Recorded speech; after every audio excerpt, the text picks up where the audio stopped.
My name is Virgil Bliss, and I am your dependent party candidate, and I have come to tell you that I am all for the draft, but only if we raise the draft age to 70. You see, I believe that gray power is going to be the salvation for our country. The older the people get, the more rambunctious they become. Now, the VFW is just raring to get back into uniform, whereas our younger people don't like the idea very much. Maybe it's because they have so much of their lives left to live, and because the old fellas feel they haven't much longer to live themselves. Heck, if the old fellas are raring to go, let them rail and let them go. We don't need so much strength in the modern war. It's all push button. And the old fellows don't have the vigor and the stamina that the younger folks do. But as I say, it don't take much strength to steer a tank if you got hydraulic steering. But one thing is for sure. I hope that the man that we choose to be in charge of the button that sends off our missiles is 90 years old at least and has a severe case of arthritis.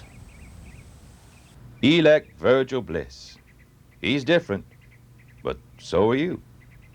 The following announcement is made possible by the Citizens for Bliss.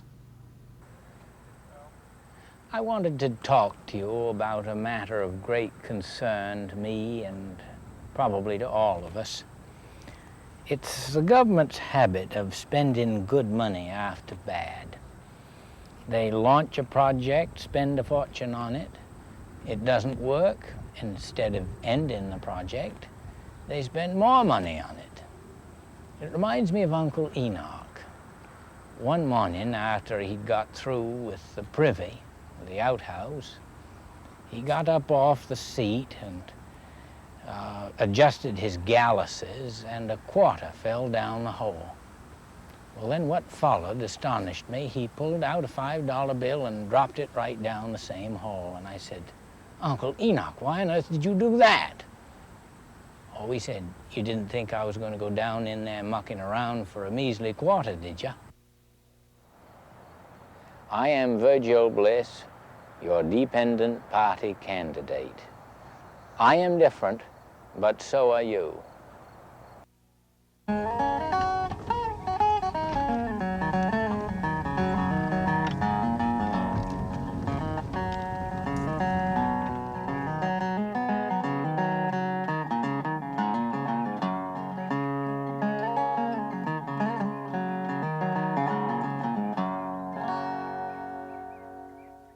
My fellow Americans, I thought I would talk to you this day about conventions.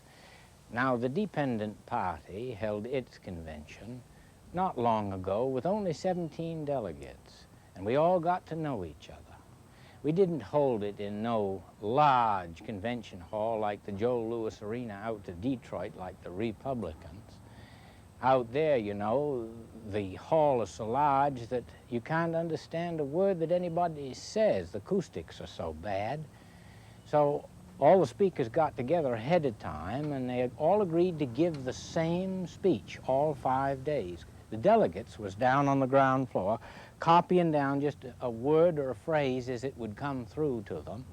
And as soon as they'd get a word, they'd hold it up on a cardboard, and when everybody else saw that they had the same word, they'd have a 45-minute parade. You never saw so much excitement. Now, the Republicans kept talking away about this building they're going to build on the foundation set up by their forefathers. They're going to build it from the ground up, not the top down like the Democrats. Of course, they're going to have to get a demolition team to tear down the Democrats' construction before they start this. And it's going to be large enough to house all Americans. But the trouble is, once they get it all done, this building, they're going to have that same echo problem. Vote for the Dependent Party candidate, me, Virgil Bliss. I'm different, but so are you. The following announcement is made possible by the Citizens for Bliss. You know, I'm all for the SALT talks. A lot of people think we've been hoodwinked by them. There's no reason for that, but it's important to keep talking with them Russians, because they are just as afraid of us as we are of them, and we got to keep up the dialogue. It's a lot easier than fighting with them.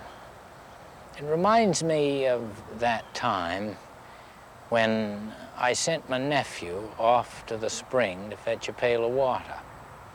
And he come back inside the cabin in 1 minute time, all feather white, and that pail empty and rattling in his right hand. I said, "What on earth is the matter with you?" Well, he said, there's a bear, and he's standing right up to his belt line in that spring water.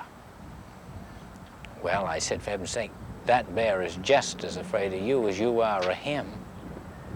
"Oh, well then," he said, "I guess in that case, then that water wouldn't be fitting for to drink anyhow."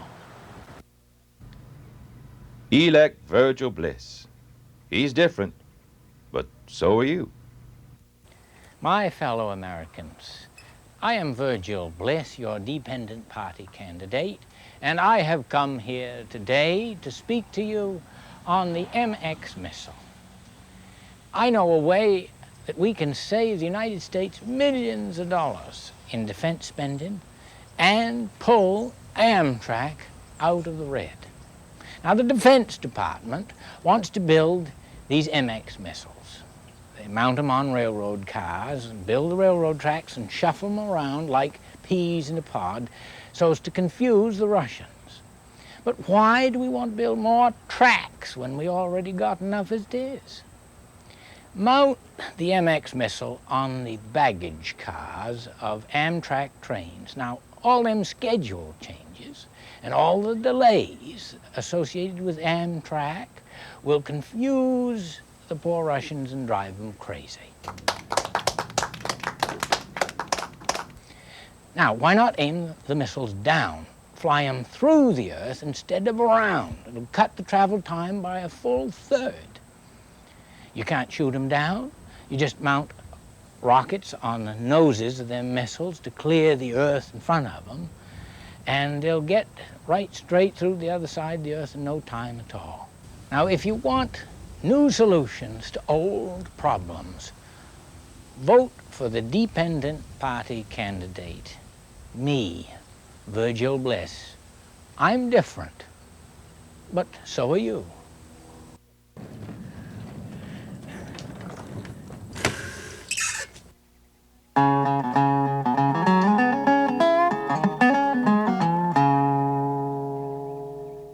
My fellow Americans, I am Virgil Bliss, your dependent party candidate.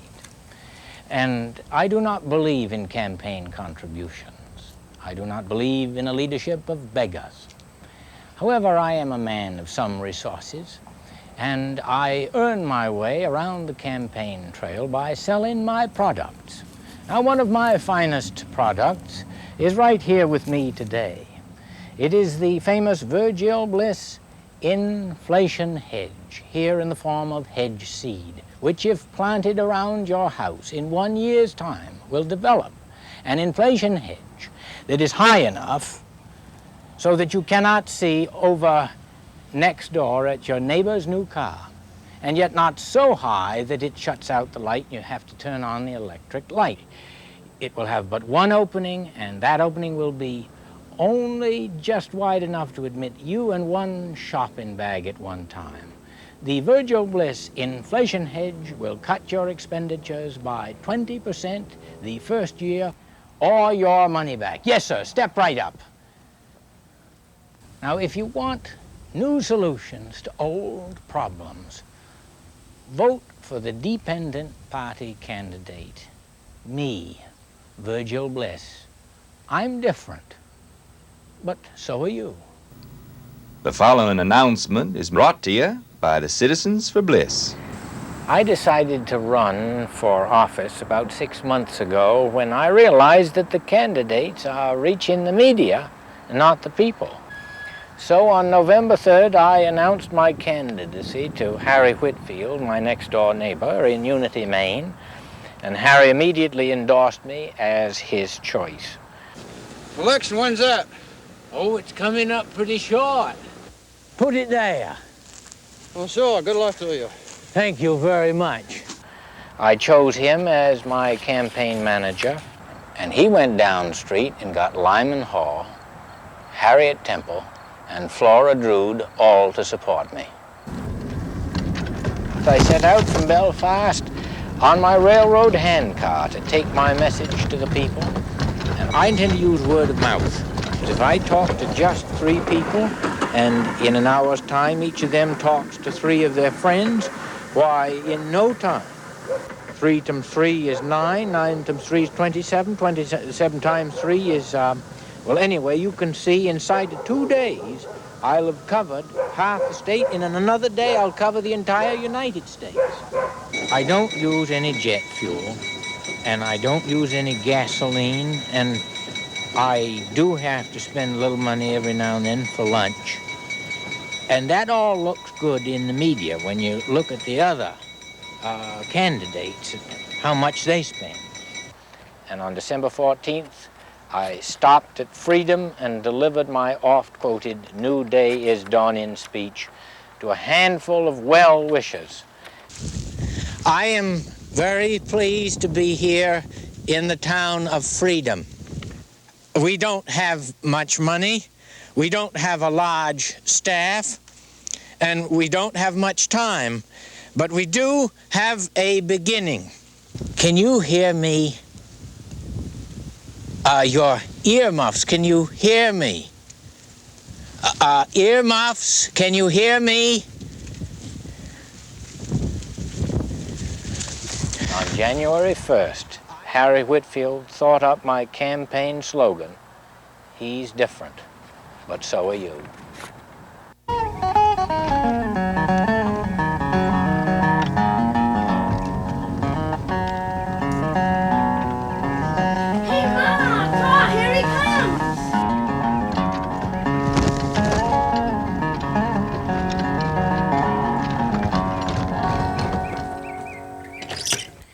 My fellow Americans, I am Virgil Bliss, your dependent party candidate.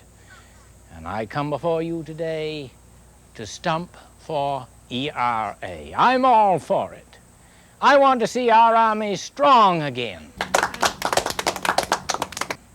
The day when they start drafting the ladies of this country, particularly the women's libbers, will be the day that our army starts stiffening its backbone. Them women's libbers are great fighters. What they lack in muscle strength, they've got in determination. And by Godfrey, I'd put them right in the front lines where they can do the most damage. I don't think that the enemy is going to be too eager to get into a scrap with the United States if we make Betty Friedan head of the Marines. How about Gloria Steinem as head of the Navy? Kate Millett, Army Chief of Staff, and Bella Abzug, Secretary of Defense. Brought to you by the Citizens for Bliss. Too bad. You got my vote. Bye. Take care. Bye, Virgil. My fellow Americans, I am Virgil Bliss, your dependent party candidate. And I come to you in a matter of some concern to me and to all of us, and that is Billygate. Now, Jimmy Carter, he gets himself into the most awful jams, one right after another, because he tends to minimize things. He minimized the Billy Carter thing, his involvement with Libya, till by now it has grown like an ingrown toenail into such a monstrously painful thing, it may keep Jimmy Carter from the White House. He reminds me of that gentleman who returned to his hometown after recuperating in the mountains from an illness. And he stepped down onto the station platform where he was met by his man George, and he said, George, has there been any news since I've been away? No, sir, there's been no news, but since you mentioned it, of course, it don't amount to much. Since you've been away, your dog died. My dog died? Yes, sir, he ate some of the burnt horse flesh. Burnt horse flesh? Yes, sir, when the fire cooled off, the dog went and ate some of the burnt horse flesh, and that's what killed the dog. When the fire cooled off, yes, sir, the barn burned down, burned up all the cows and the horses. The barn burned down? Yes, sir, the sparks from the house, they flew over, lit on the barn roof, burned up all the cows and the horses, and when the fire cooled off, the dog went and ate some of the burnt horse flesh. The house burned down? Yes, sir, the house burned right to the ground. Well, how did that happen? The flames from the candles lit on the curtains lit onto the roof, sir. The flames from the candles? Yes, sir, they was around the coffin. The coffin? Who died? You needn't worry about that, sir. Your mother-in-law died. Oh, my mother-in-law. How did she die? Well, so people say that it was from the shock of your wife running away with the stable boy. But aside from that, there is no news.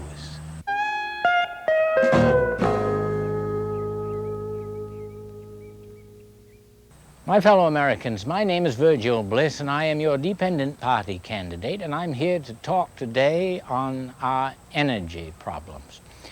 Now, I've already solved our energy problems with the Virgil Bliss crooked lightning rod. It attracts lightning because it is crooked, and so is lightning. Attracts all the lightning you could ever use. Hitch that lightning rod up to the Virgil Bliss electric union suit, and you can stay toasty all winter long. Why heat your whole house when all you need to do is heat your body?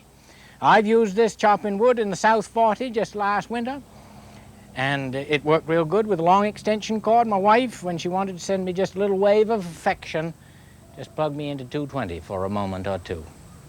Now, you don't want to plug the lightning rod into the electric union suit without the Virgil Bliss electric transformer in between. Now that'll spread the electricity from a summer lightning bolt right straight through a whole winter and keep you toasty and warm. Now, ladies and gentlemen, these three items will not only solve our national problem of heating our houses, it'll solve our energy crunch, and you can buy all three items for only $137.50. Now that is a full $75 saving over all these three items bought separately. You are making a very good choice, sir. You will never regret this purchase.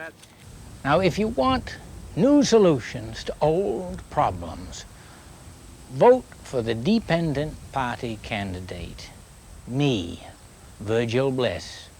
I'm different. But so are you. Brought to you by the Citizens for Bliss. My fellow Oregonians, for I was born in Oregon, I am going to speak to you today about the matter of foreign policy. First of all, we've got to have a foreign policy. We've got to have a State Department, and we've got to have a Secretary of State. Now, Kissinger and Vance and Mr. Muskie, they get passing grades. But what we need in these trying times is the very best that we can find. We should make it a national priority to, by Godfrey mighty, go out and find for once and for all Jimmy Hoffa. A lot of people say that he was chewed up in a paper shredder. Well, don't believe it. He just got tired of the Teamsters Union and all that publicity, and he's holed up in some little Middle Western town. He grew a beard, and he's contented where he is. But we've got to haul him back, sentence him to 4 years as Secretary of State. That'll straighten him out, and it'll straighten out the State Department. It'll get us in good with all the countries of the world, because they'll know for the first time just where they stand. Now, we've got to bring him back because he's going to bring the hostages back for us. He's about the only man who can. This country has got to get a lot more tough and a lot more clever, just like Jimmy Hoffa is, if we want to survive.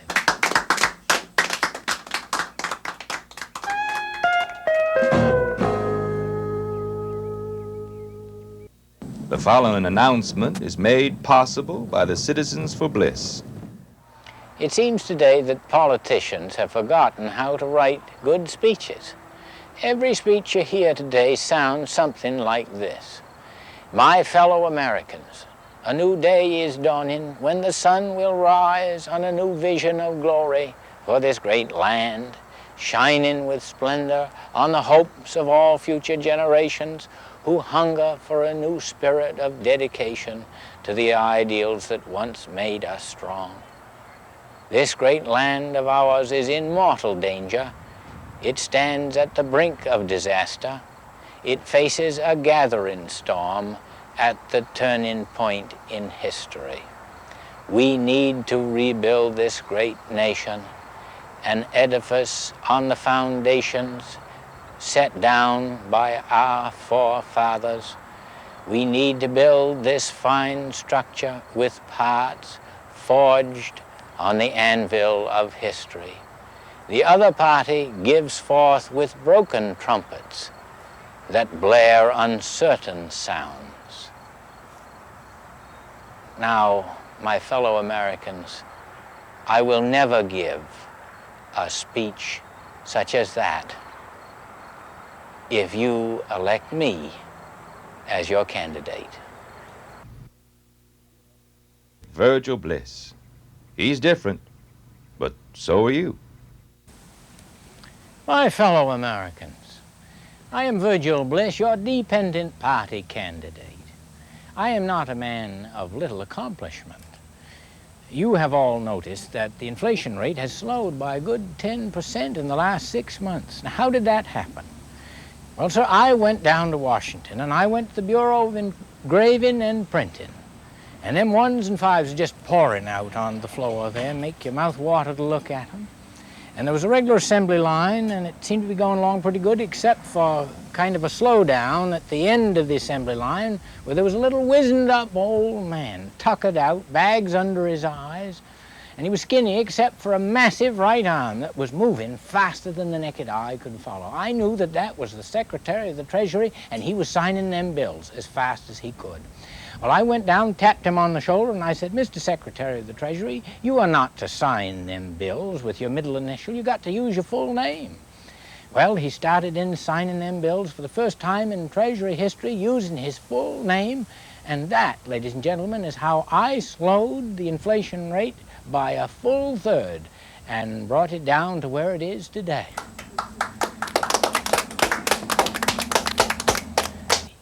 Vote for me, Virgil Bliss. I'm different, but so are you. Jimmy Carter can't seem to make up his mind. That's his main problem. Reminds me of Mr. Perkins.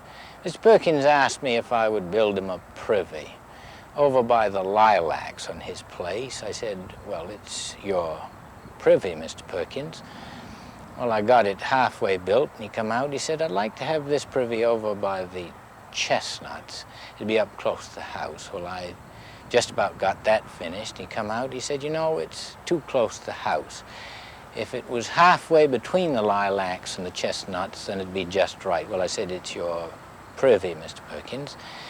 And I got as far as the interior decorating on that privy. Mr. Perkins come out, he said, "Consign it, I told you I wanted a two-hole privy. You built me a one-holer here." Well, I said, "Mr. Perkins, it's your privy, and I don't want to seem to be dictating to you, nothing like that, but it seemed to me if I'd built you a two-holer and you'd come out to it some night, shall we say, pressed for time, before you made up your damn mind which one of them two holes to set on, it'd be too late, that's all. It'd just be too late."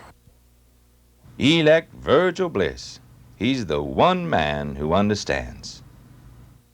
Hey, Mama! Here he comes!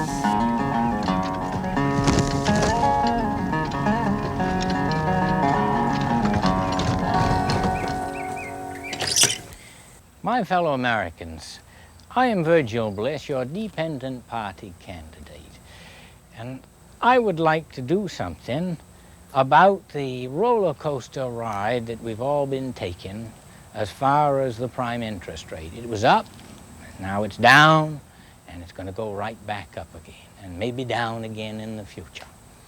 It reminds me of that time when I was trying to lift a barrel of bricks off my roof and lower it down to the cellar floor.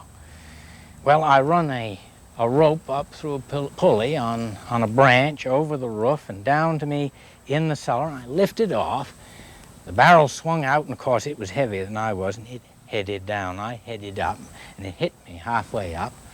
And then the barrel struck the cellar floor and smashed the bottom out of it. And the barrel headed up, and I headed down. And of course it caught me again as I was heading down. And I landed on the cellar floor, hit so hard that I let go of the rope, and then the barrel come right back down again and hit me on the head. Now, if we try to hold on to anything these days, we'll be carried up and carried down, get smashed to pieces on the way, and end up with nothing left of what we were holding on to but just a pile of dust. Elect Virgil Bliss. He's the one man who understands.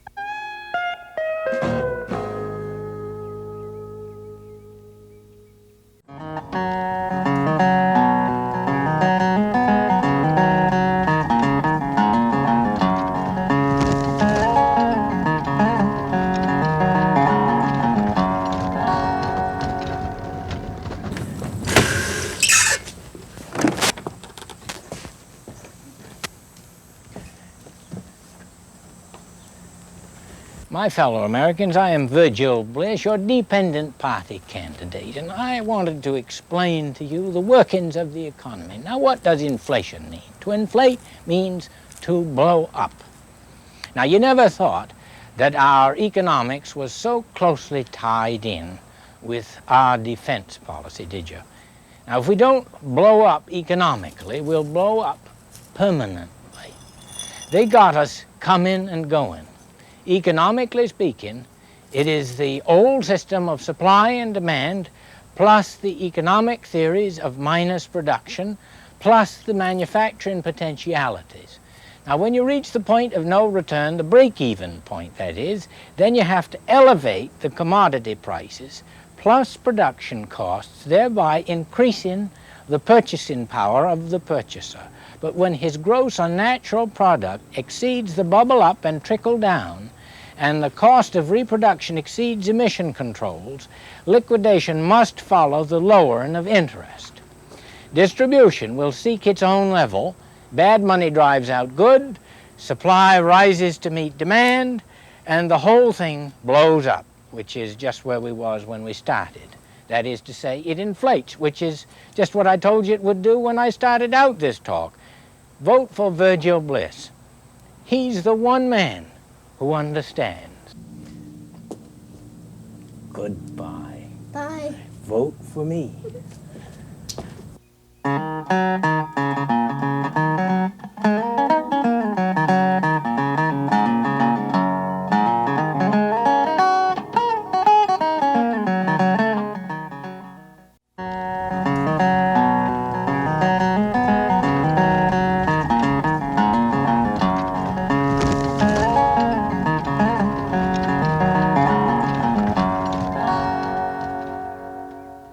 My fellow Americans, I am so glad to be here before you this day to speak to you about the dangers of the media in these presidential campaigns. And I do not believe as a candidate in the media, because the candidates, of course, spend more time talking to the media than they do to the people. I have come to you to speak to you as the people, not to the media. Now at them conventions, there was 10,000 people in the media covering 2,000 delegates. Imagine that. Walter Concrete is more important and more respected today than either of the candidates. Brinkley spends more time covering Mr. Chancellor than he does Mr. Reagan or any of the other candidates. Now, at them conventions, they got this big television screen hanging from the ceiling. And they show pictures of what just went on a few minutes before at the convention. Well, why don't they tape the whole convention in the studio and then show the delegates just how it went? Now, I believe that we've got to do away with the media. If you looked at them conventions way, way up, high above everybody, were the network booths, where Mr. Concrete and Mr. Chancellor and Mr. Brinkley looked down upon the delegates like gods on high. You know, all I can say is thank heavens at our convention at the Grange Hall in Unity, Maine, we got low ceilings.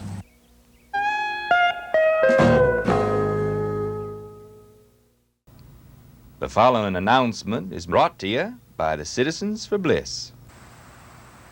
You know, it's not easy campaigning. I got to practice with this hand squeezer for all the handshaking that I got to do. And then I do lip exercising for the smiling, like that, for months in advance. And then I step down onto the station platform with my hand a-pumping, you know, long before I start handshaking. And then, of course, they come at me 1 hour, then 2, then 3, and then 4, and then my smile starts weakening and it starts to spread out over my face like a wrinkled sheet on a bed. Then I gotta lie down and handshake from there, and then after that about all I can muster is just a wink and a wave. And then my campaign manager, he reaches his arm under mine and shakes flat out for me. He'll do that for an hour or so, and then he's got to lie down, and he starts a winking and a waving. And then he kind of reaches around, grabs a hold of the corners of my mouth like that to pull my mouth into a smile. Of course, my lips are awful slippery, and he can't get a grip on them. Then I usually pass out, but then the last thing I remember is a baby that's shoved at me, so I give it a kiss, but usually I'm too weak and I've lost all my suction. This politics is a serious business, and I wouldn't advise none of you getting into it. My fellow Americans, I am Virgil Bliss, your dependent party candidate, and I have come to talk to you about a matter of great concern to us all, the Third World War.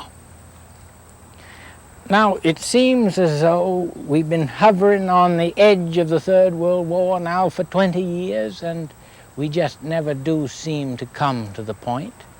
And I don't believe we ever will. It seems that we've been threatening to blow ourselves up for 20 years, but we just don't seem to be able to carry it off. It reminds me of the time when I decided to end it all. I bought myself a nice strong length of rope, a can of gasoline, a bottle of carbolic acid, and a big horse pistol.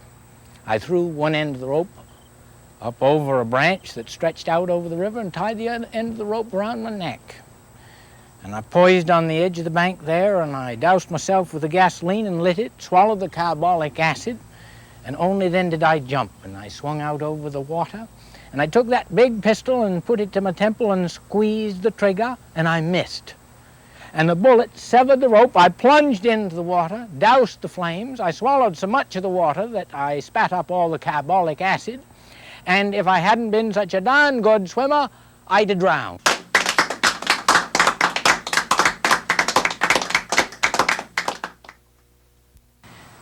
My wife has got a couple of portraits in her kitchen over the sink, one of Ronald Reagan and one of Jimmy Carter.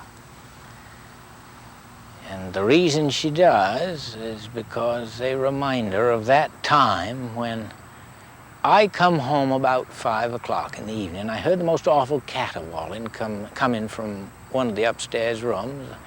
It was the voice of my wife saying, "Help, I can't get up." I dashed upstairs, knocked on all the doors, and I determined that her voice was coming out of the bathroom. and it suddenly occurred to me that I had enameled the toilet seat that morning. Well, I said, let me in and I'll get you up. She said, you damn fool, I can't get up to let you in. I said, all right, then you sit tight. And I went down cellar and grabbed a ladder, threw it up alongside the house, wedged the window open, and I said, all right, the count of 3, you jump and I'll yank and we'll peel you right off. Well, she jumped and I yanked, she didn't budge none, so I had to take the paint remover that I'd brought up and I dabbed it all around the edges, and I took the putty knife and tried to wedge her off all around, but she still didn't come. So then I had to take the monkey wrench and I undid the bolt that fastens the seat onto the bowl and lugged her downstairs in a fireman's carry, which was a mite of a chore, all drawed up the way she was. And then I threw her up back of my pickup and I drove her over to the hospital and got her up on the operating table, and I said, there, doctor, have you ever seen anything like that? He said, yes, I have, but I've never seen it in a frame before. The preceding announcement was made possible by the Citizens for Bliss.